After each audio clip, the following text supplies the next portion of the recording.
Welcome, everybody. It's Larry Johnson, your host for A Principles Voices, and I'm delighted to be able to have a conversation today with Robert Grabel, who is a longtime nonprofit guy, senior guy, done a lot of stuff, coach, consultant, and there's a difference. We're going to talk about that, and then, but he's currently in a new kind of thing, Resolve Philly. I guess he's still doing some coaching on the side, but he's going to be able to give us the benefit of the long view, and that's what I want to talk about this morning. Welcome, Robert.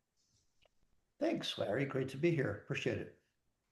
Now, perhaps it would be useful if we started our conversation with what you see as the distinction between someone who is a consultant and someone who is a coach, because you've deliberately chosen to use that word. Yep. I see a consultant as someone who comes in, asks the client what the problem is or what the issue is, what they want to solve for, and is specifically there to provide solutions. Could be one solution, could be a couple strategic alternatives. And I say this kind of jokingly, but and feels good whether that client implements them or not, or and the reality is often gets paid whether the client implements those solutions or not. Um, Coaching is very, very different, and I really love the difference, and it's kind of fun to play in both worlds. Just I am a person was discussing this with my wife for the weekend.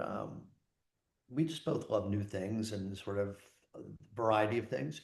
So, I just finished up a strategic consulting or strategic planning consulting process. We worked really collaboratively with a client over 8 months to come up with a distinct 3-year strategic plan that is very specific, that's very structured, et cetera. At the same time, I'm also coaching a couple amazing leaders. With that, I'm just asking a lot of questions. And what's really cool is clients, the people we coach, come up with their answers. As a matter of fact, what I love about coaching is it takes the assumption, or makes the assumption that our clients are whole, um, capable, healthy, and have their own solutions. And it's just our job to help them get there. And so Mhm. it's a two very different pathways. You know, now maybe we're in different worlds, we might be, but I have found that a lot of nonprofits they don't understand the distinction between a coach and a consultant, and they just sort of label everybody, oh, you're a consultant. That happens to me. Now I've done consulting.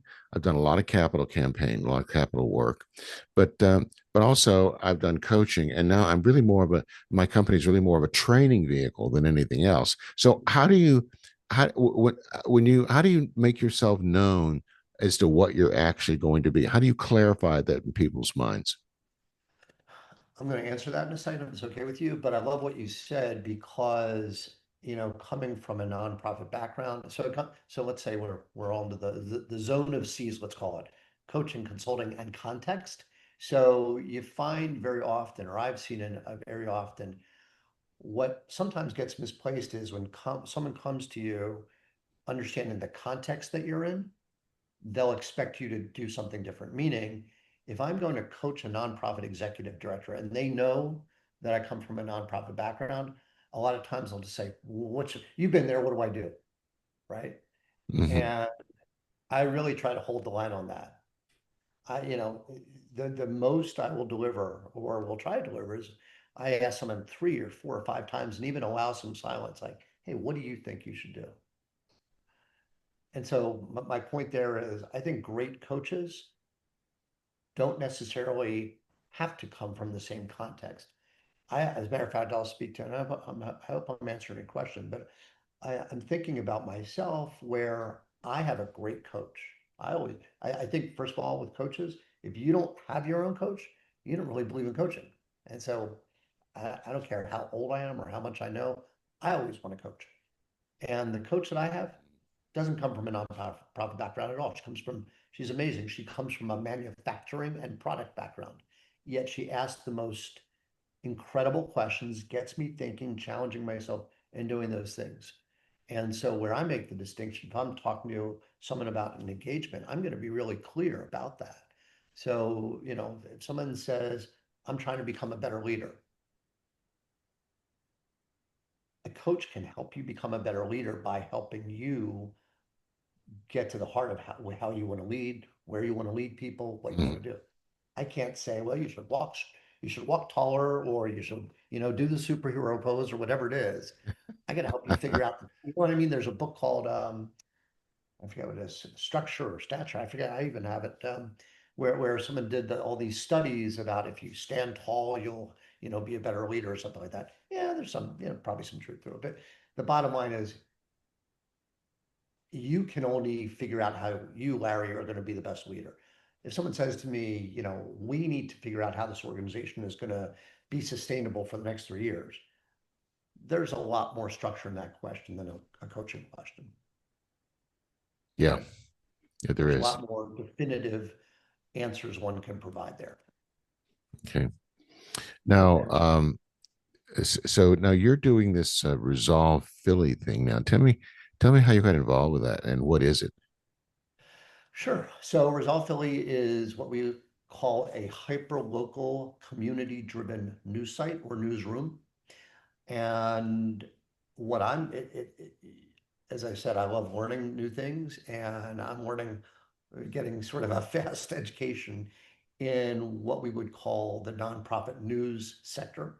And you might think of it as kind of a subsector of the nonprofit industry.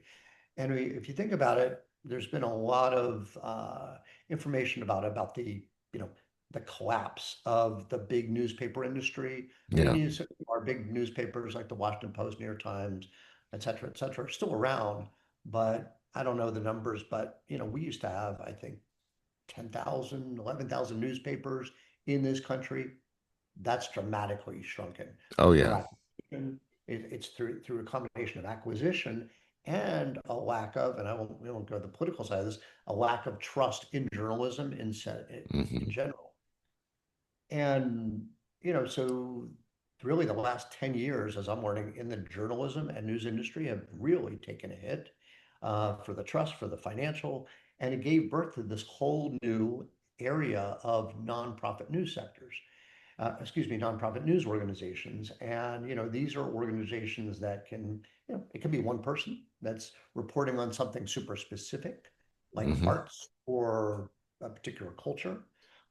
It can be like what we do. We go into very specific, sometimes underserved news areas. Sometimes we call them news deserts, where there's not a lot of news availability, and get to hear community voices that elevate that news. Um, but the bottom line is the way these organizations are now being funded are more typical nonprofit structures, fundraising, Hmm. institutional, individual, earned revenue, et cetera. Now, And you talked about, I want to go back just a bit about the shift and the reduction in dailies in this country. I think one of the big things was, of course, when the advertising dollars began to dry up, when there were other channels for the advertisers to go into. Um, I remember, I believe it or not, I still take the Wall Street Journal and I still take the printed version. Okay. And I can remember when there were any number of full page ads taken in that newspaper at great expense, I might add, um, for various products and what have you. Even the retailers, the big retailers would take whole pages in this, and you don't see that anymore at all. And once in a while, you'll see a full page ad. Maybe it's for a tech company or something else, but not very often. And so there was that piece of it too. The diversification of the income dried up, and then there were these other channels to get your things from. So yeah, I just wanted to throw that out there to you. yeah, it's funny as I was listening to you and thinking about that. I mean, think about what even on a even more so the weekend newspapers. Remember how, I lived in New York a lot of my life, and Philadelphia a lot of my life, and you get these huge, papers because they had Mm-hmm. these sections in the newspaper, which, as you were saying, a lot of that was paid revenue, earned revenue. The want Mm-hmm. ads, right? Real estate ads, maybe even to a certain extent, movie. You have a whole entertainment section, because you'd have to open up and see all the movies that are coming. Well, All right. I can think off the bat. Now Indeed replaces the entire one ad section, digital, right? Mm-hmm. Or our industry Idealist. You're looking for a job, you go on Idealist, or you go on Indeed, you get your LinkedIn, you're certainly not going through the want ads in the newspaper. No. Um, Real estate section, Zillow, right? Zillow, your other Mm, realtor.com, whatever it is. Nobody shops for real. My mom was a realtor for 22 years, and every weekend she'd be putting ads the Philadelphia Inquirer to have people come to her open houses. Real estate, that section doesn't exist anymore. Or even, movies, entertainment, Fandango, right? So, mm. so much of that has been replaced by what we can do digitally. So now let's say, well, like, what are we using news for? How do we utilize news? Well, I think the reason this industry is thriving is because a couple things. One, we're in a climate where, for whatever reason, there isn't the same level of trust for big news organizations, Mm.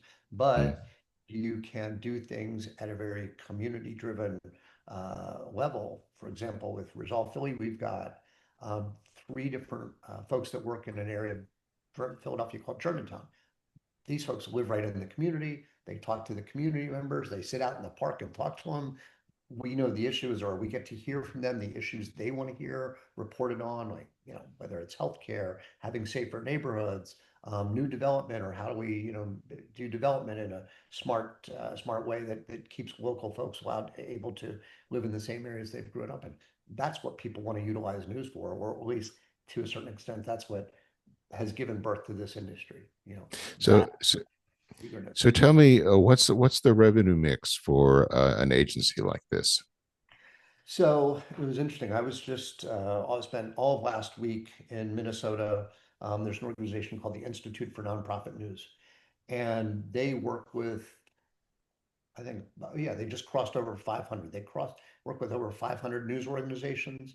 So it would be really hard to say exactly what the revenue mix is. Hmm. I can tell you that was for Resolve Philly.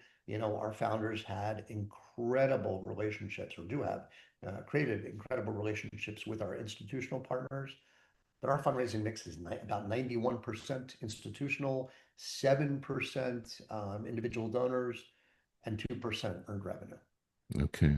You probably talk to some of those other 499 organizations and get, very different stories. But I think you probably, even in a best case scenario with them, probably going to hear 50-50. You're not going to hear the more typical social service fundraising mix of preferably 75-80% individual, 10% institutional, maybe 10% corporate.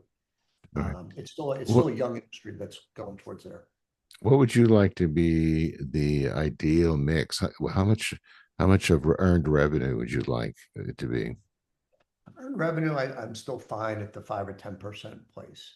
What I would love to see us moving towards, and I just put together a 5-year plan for our folks that will have us at about 40% 5 years down the road. These things take a lot of time, individual donor cultivation. It takes time. It takes patience. I like to call it persistent patience. You can't Hmm. sit wait, but you have to have a cadence that's respectful of your donors. Uh, So do you I, take again, pay, you take go ahead. paid space? Yeah, we are doing sponsorships if that's what you're, yeah, I could buy an ad. Someone can buy an ad. absolutely. And again, it kind of, Larry, what it does, we've created a sponsorship program which we're about to launch, which clicks in with this hyper-local idea, meaning that we're going out to local businesses, for example, in Germantown. We're going to talk to Hmm. them about how to advertise on Resolve Philly so that this community that's reading our stuff is going to, be the eyeballs that those guys want to reach, that those folks want to reach. Now, excuse me. One, there's a kind of newspaper that's been around a long, long time, and that would be your throwaway weeklies, your penny savers, those kinds of things. Now they're Mhm. still alive and well in some respects. I think they are. I mean, I'm just speaking now more anecdotally than from experience. I mean, I walk in my building every day and I see, I think it's called the Metro. It's a Hmm. magazine, and I think it comes out once a week, or I don't know, maybe it comes out more often. I mean, I still see those things around, and I'm just gonna make the assumption that they serve a purpose, or they wouldn't still be there. Hmm. Um, Penny savers, The same thing. I actually haven't seen a penny saver in Philly in a lot since I've been here. Hmm. I kind of vaguely remember them still being around when I lived in Florida, but Hmm. I don't know. Well, my youngest daughter had a paper route for the penny saver in Western New York, and I remember getting her papers and doing all that folding, and Dad would drive her around, and then she'd walk from door to door in all kinds of weather, and especially in Western New York. Oh yes, and the she was like 6, 7. She loved it, and the payoff for her, Robert, was going to Tim Hortons and having donuts. That was the payoff. Okay, Dad's going to get donuts. All right, here we go. Well, I will tell you too. Well, it's a funny thing you mentioned both those things. So, first of all, my wife and I lived in Canada for 2 years. We lived in Toronto, Oh and yes. we still my coffee every morning is Tim Hortons. We get the can of Tim Hortons coffee because that stuff is the best. And their Timbits, the donut holes blow away Dunkin' Donuts. And I still Oh believe yeah. that. Well, it's one thing I miss living out of here in the West that they don't know what donuts are like. You know, what are donuts? We don't know what donuts are. That plus the right kind of coffee. It's like it just makes such a difference. So, anyway, are there any? So, do you feel like you have competitors in this business, or is it pretty much just everyone kind of chooses their own place, or how's it set up? That's yeah. So Resolve Philly is I'm going to say kind of unique, somewhat unique, in the sense that I mean, I think you're speaking with collaboration versus competition. Um, Resolve Philly actually started off as what was called the Reentry Project.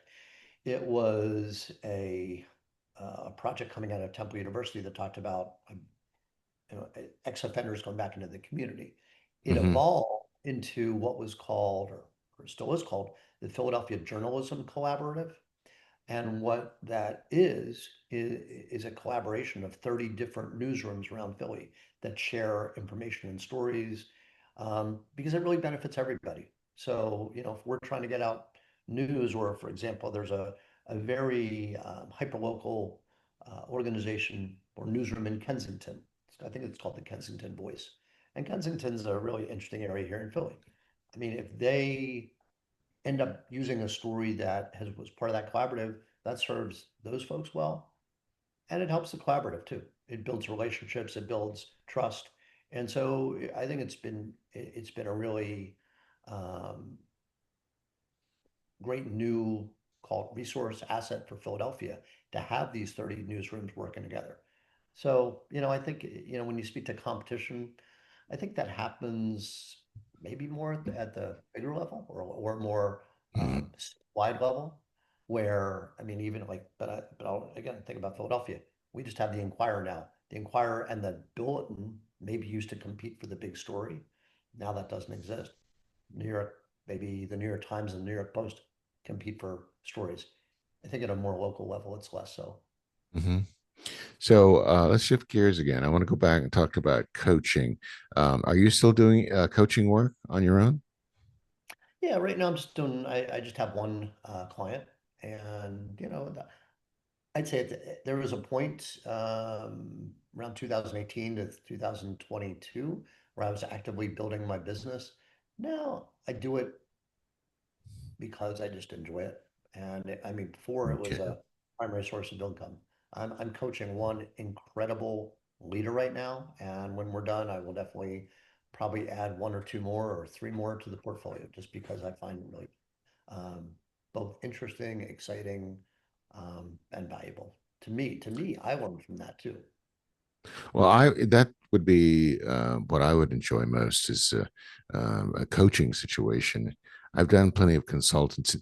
I think it's interesting the way you characterize the difference between a coach and a consultant. And one of them was that the consultant goes in with a program to do certain things, and that he or she considers themselves successful if they have delivered that program, whether or not the recipients have taken it and delivered it or not. That okay, I've done my job, I got my fee, onward and upward. Whereas a coach is looking at things as a more organic engagement where you have an individual that you're working with, maybe a couple of individuals, and you're looking for certain changes or improvements in them, and you're more Yeah. personally invested in it. I like that. Yeah. And I think that's it's a good way to frame it because consulting, I mean, and I don't want to make light of the fact that, you can go in and do for example, a great example, because you were involved in campaign work. Yeah. If you go and do a feasibility study for a client, do a feasibility study. Let's say the feasibility study says, yes, you should do a campaign. Then you can give them a campaign strategy for the quiet phase, the public phase, et cetera, the pyramid. You give them the works. Now, sometimes they'll say, okay, can you join us for an implementation? And you help them get it up and rolling, and sometimes not. That's a very finite specific set of tasks and deliverables, and boom, Mm-hmm. there you go. Coaching, I think what's kind of cool is you might start off working with a leader who is trying, and just give an example, trying to get better with their decision making. And so you may help them focus on, looking at the skills, mindset, and systems and processes around decision making. But all of a sudden they may say, well, now that I'm really good at decisions, now we're getting bigger and bigger contracts. And how do I manage that process? How do I staff those better? Um, so yeah, I think that it is more organic and open-ended, and it allows for more possibility than distinct consulting. Um, when you take a coaching assignment, is it you typically to define a beginning and an end? Is it open ended? Do you have certain sorts of objectives that you define for the client? How does that work? So, in my experience, I think there's like 35,000 or 40,000 coaches or something now. There's something called you're familiar with the ICF, You kidding? International Coaching Federation, right? Mm-hmm. Maybe. Anyway, they're, I think it's a good organization. It's a valuable organization to have in place because it's created some standardization around the coaching industry, in the sense that there are trainings and uh, accreditations you can get, et cetera. And sure, anyone can basically hang a shingle and say, "Hey, I'm a coach," and that doesn't make someone a Right. better coach or not a better coach. But my point is that so many people work differently. There are coaches who won't work with someone less than a year. There are coaches that, demand to work with someone for 2 years. And there are coaches that are completely open-ended. I like to work with people for at least 3 months in a sort of best case scenario. Because there's a lot of studies out about habits changing and habit forming, et cetera. I do believe Mm-hmm. that if you're working with someone for 90 days on something, they're going to see at least some element of change. And so if I'm working with someone for at least 90 days, I'm going to say to them, what do you want to see different in your life? And I don't just mean work or nonprofit work or for-profit work. I mean, what do you want to see different in your life? Mm-hmm. And I think you've got to have a bigger end goal in mind than just like, hey, I want to be able to handle this little situation. You got to have kind of a bigger picture framework that you want to use. All right. Um, I'd like you with changing the names to protect the guilty. Um, Mhm. I'd like you to pull a story out of your current or recent past, and tell us about a surprise ending that you went into a coaching situation, and it was a surprise ending. When I say surprise ending, that some whatever came out of it was not what was expected, but that it was positive. Mhm.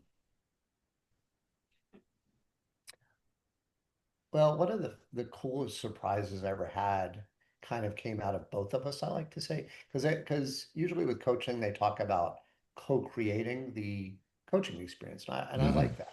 I don't, Co-creating. I like that too. yeah, I don't I won't come to a coaching engagement with an agenda, even though I hope that the person that's being coached has somewhat of an agenda to, to move to get better.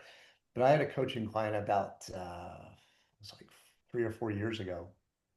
Really, really cool young lady. And she had come from kind of a different industry. She had done consulting around marketing for nonprofits, and then she got asked to be the ED for this nonprofit. And what's been amazing to me, kind of watching her over the years, because I still always remain curious and remain in touch with a lot of people I coach. One time, it was actually the second time she came to me or she came to our session and she just went into tears. She burst into tears because she was just feeling so stressed and so unsure of herself. And I play the guitar and I took out my guitar and I said, "Do you want to make up a song about that?" And she's like, "Okay." We ended up making a song. I think the song was called "What's the Worst? What's the Worst That Can Happen?" And but my main point of that is, we ended up ending that session laughing and having a good time. And more importantly, now that I watched her, she has stayed with that organization and has really blossomed into a really incredible leader for that organization as they've grown over the last, I think, 3 years since we did that. So I love seeing uh, that kind of change with people. Even if, we made it, I think we were coaching together for about a year. We started Okay. off working together just the two of us for about 3 months. Then she joined a group coaching program. And, but, I don't know if she's still being coached, but I have watched her grow this organization. And just her growth as a leader is a beautiful surprise, I would say. I would imagine that's one of the real beauties of what you do. That's part of the payoff, if you will, of what you're doing. Absolutely. So, okay, where do you want to go from here, Robert? What's up next? You've got quite a career. Mhm. What's up next for me is I love what I'm doing. Having a lot of fun with it, learning a lot. And, I think I might have mentioned to you one time when we talked before that I turned 60 in December. Yeah. So I'm going to say like from 59 and a half on, it became my bucket list year or time of the bucket list. Not because I have any health concerns. I'm not about to kick the bucket or anything like that. In fact, I feel pretty healthy, but I just realized like, we have so much time on the earth. There's a lot of stuff I love to do. So I've started playing with a band again. Now hopefully starting with a new band and next Tuesday. Started playing ice hockey about 6 months ago and loving that. The last thing on my bucket list has been to serve in public office. And um, that, it's funny. I am, I always get attached to things that I think are interesting. Um, Sometimes they stick, sometimes they don't. The things that have stuck with me have been running. I've been a runner, and I like to say marathon runner that enjoys the scenery for the last, what is it? Close to 20 years. I started in 2006 with my first half marathon, still doing that stuff. Love it. Biking goes back and forth. Ice hockey is definitely sticking. I love it. Um, Music has stuck with me for 45 years. This bucket list item has not gone off the list for the last 23 years because I still believe that even in a time when I think people are very um, disappointed, let's call it, with politics, I still believe that government has an opportunity to help people in the biggest and most systemic way. Okay. And that's been on my list for a really long time. And I would like to run for public office over the next year or two. I've got Okay. my eye on a couple. I'll keep that sort of on the QT for now. Actually, no, why do that? I've been looking at state assembly in my district, and we've got a good state assembly person in there right now. Nothing, he's not, he's been there for 6 years, done a nice job, but I think there's opportunity for change there. And I think of the things that I've done over the last 20 years that have given me some understanding of our community, and I think I could do a really nice job serving this community at a state level. Okay. So that's the next thing on my Uh, list. so you'd go to Harrisburg then. Beautiful Harrisburg, where I ran the marathon there too, actually. Yeah, Okay. Now, is the Pennsylvania legislature full time or part time? full-time gig. Okay. Because we have a part time legislature here. It only is in session certain parts. And then, of course, in Texas, it only meets every 2 years, which I Mm. think is really interesting. Yeah.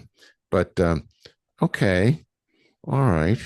I've been in places where, for example, I lived in Yonkers, New York. So Yonkers, New York had a part-time city council person. New York, New York City, it's a full-time gig. So yeah, Okay. varies obviously. All right. Okay. All right. Hockey. I saw that go by. What Mhm. position do you play, Robert? Goalie Okay. So you're the guy with all that gear. And with 60 pounds of gear. Yeah. okay. All right. I think that's fascinating. When did you learn how to ice skate? How old were you? So I kind of learned how to ice skate when I was about 7. I still have very vivid memories of skating around a rink called the Oldbrook Road Skating Rink, which was in Cheltenham, PA, where I grew up. That place is no longer standing, but my most strong memory or the most vivid memory is skating around the rink in figure skates, not even hockey skates, with my tongue hanging out of my mouth. And my dad really saying to me, keep your tongue in your mouth, or the other hockey players will chop it off or something like that. And I played street hockey as a kid and got on the ice a couple times as a goalie. I went to, my mom took me to a hockey clinic or something, I think when I was 9 or 10, and then never did anything more. And it was just something I always wanted to do. And I'll tell you a funny story. My wife loved this story. So when you're doing this, you tend to meet a lot of different people. I play at all these different rings. And inevitably, particularly for the goalie, you'll always have people telling the goalie how to play goalie, even if they don't play, Of because course. a lot of times their kids play goalie. Yeah. So a couple of these guys that I play with, older guys like myself, they said, "Oh, my son or my daughter goes to this hockey clinic, and it's coached or a goaltending clinic, and it's coached by this guy named Larry Paul." So, and they say it's amazing. So the first time I show up for this thing, it says youth goaltender clinic, and I was like, I don't care. I had emailed with this guy, and he said, "You're welcome to come." I said, "Great." So I show up, and there's a guy about my age who's in there. It turned out he was a coach, and all these little kids, and I mean little kids, like 8, 9-year-old kids, start coming in the door, and the coach Larry says to me, "Oh, these kids are going to look at you like, you know, they're going to be like, what's this guy doing here?" And so I get on the ice with these little kids, and they're amazing. Up, they're getting down, like which is the hardest thing. You got to get up and down Yeah. all the and these kids are awesome at it because they've been going to this his clinic for years. And I see various people pointing at me. And so at one point I started to get off the ice, and this little kid comes up and goes, "Oh, are you that grandpa guy?" I said, "Well, I'm not your grandpa. I'm old enough to be I would be fine if my daughter, a wonderful daughter who's 29, and she got married to a great guy about 2 years ago.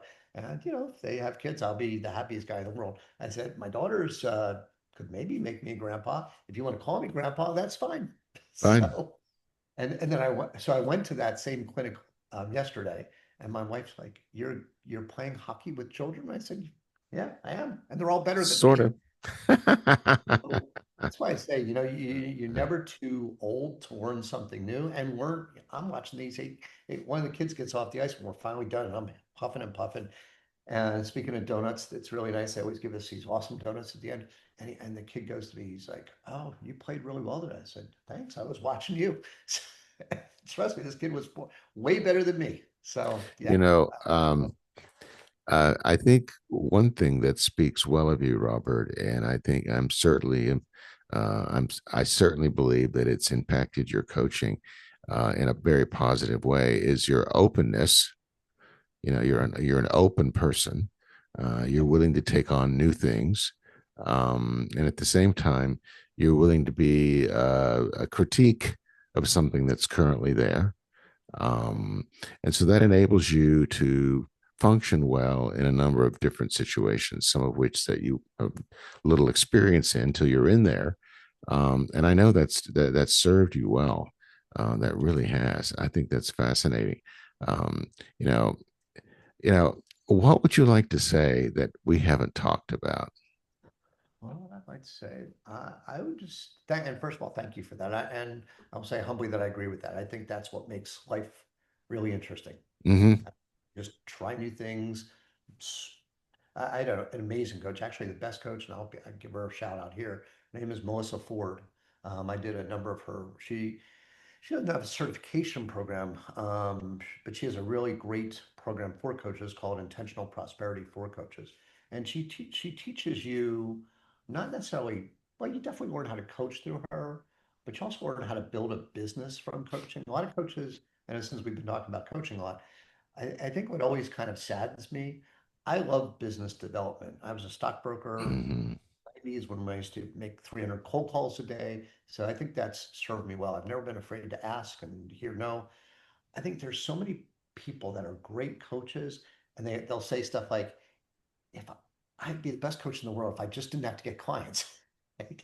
And right, like, but you do have to get clients.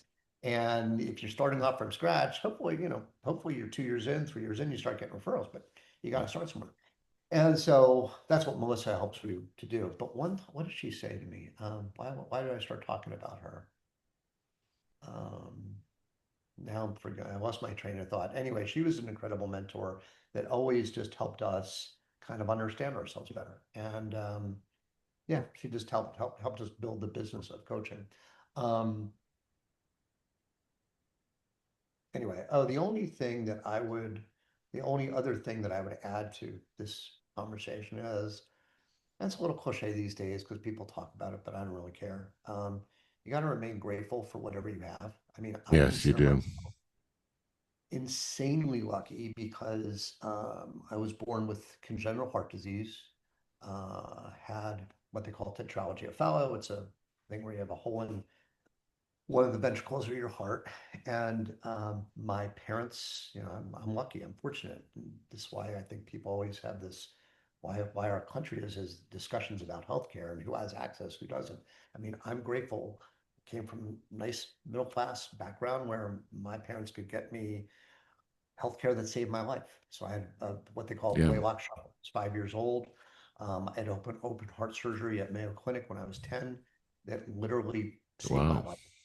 And yeah, I wouldn't be here today if it wasn't for that. In fact, as I said, I was in Minneapolis last week. That's where I had this surgery, or not too far from there. And it was kind of I don't know, cool experience to be back in that city where I hadn't been for 50 years. And Hmm. remember this place, if it wasn't for Mayo Clinic in St. Paul, Minnesota, I wouldn't be talking to you right now. And Yeah. I'm grateful that I get to do all these things that I love to do, healthy and yeah, that's it. I think you got to remain grateful for what you have. I think people too many times focus on what they don't, and that is really kind of a crusher for you if that's the way you live your life. Well, if that's the way you do your coaching, I can see why people like you and like to work with you because you have a sense of gratitude that you share with others. And I'm sure imbue that in others because you know, what is it? I've heard everyone say there are very few truly beautiful people in the world and very few truly ugly people in the world. Most people are somewhere in that vast in between, you know, Yeah. and that, by wishing one direction or the other is not going to change it, number one. And number two, it makes you a lot less happy rather than being grateful for what you've been given. Um, well, we've been given this opportunity today, and I really like that. So I want to thank you, Robert, very, very much. Um, Ladies and gentlemen, we've been talking to Robert Grabel, who has quite a career in the nonprofit world. He's done a lot of different things. He's a coach, not a consultant. Understand the difference. I'm always called a consultant when I'm not. I used to be, but no longer. And now he's on this really unusual project. Well, let's put it this way: embryonic project of nonprofit, very what I call micro journalism. That's my term, where it's very localized and that you're looking to grow that model. And so I want to thank you for taking your time today, Robert. Thank you.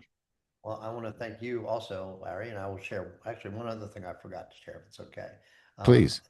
Thank you for pleasantly pushing back because I think when you reached out to me, I wrote a book I wrote a book about 2 years ago, and ever since I wrote the book, people are always soliciting for do this, do that because they want to market. And you reached out, and I felt a little bad. I was a little cynical. It's like you're reaching out to me to market my book. Fortunately, you said nope. I'm the real deal, and so you are the real deal. So thank you for Well, pushing back politely, and it's been great Right. getting to know you and We, what you do. So thank you're you. welcome. Well, but you can put a plug for your book in. What's the title? Okay, I'll sure, why not? Shameless plugs. I'm working on a third. So I wrote two books. One's called The Portable Nonprofit Coach, and that one is about just a lot about my coaching experiences with Mm-hmm. nonprofit folks, or both as a staff member as well as a coach and consultant to the nonprofit world. And so there's different stories, different experience I've had, and And there's what's a little bit of an arc of the story in and there. what's the name of the book again? It's called the Portable Nonprofit Coach. Oh, it's The called Just Do port the Portable, Just Do the Work, the Portable Nonprofit Coach. That the was the first portable book. nonprofit coach, and that's on Amazon. That's on Amazon. All right. And Okay. last year, at the end of, well, I should say at the end of 23, I had my second book published. It's called Gifts from Mom, Seeing Light in the Darkness of Dementia. And it's it's really about my mom and my learning about the experience of as a caregiver of someone with dementia. My mom was diagnosed with dementia about 6 years ago. I'm super grateful that she is still around, still recognizes me. She certainly has her struggles, but she's much in a much better place than we thought she'd be. And so I matched up seven stories just about growing up with her with seven tips for other folks that may be experiencing the same thing, having a loved one with dementia. So hopefully And they can. what's the title again? It's called Gifts from Mom, Finding Light Gifts for in the Mom. Darkness. Gifts from Mom, Finding Light in the Darkness of Dementia. All right. Okay. Thank you for sharing that to us. See, I was determined not to do that, but okay, there you go. All right. Thank you everyone for tuning in and for the time that you've given us today. And I've certainly appreciated getting to know Robert better. And soon there'll be someone else. And thank you again for your time.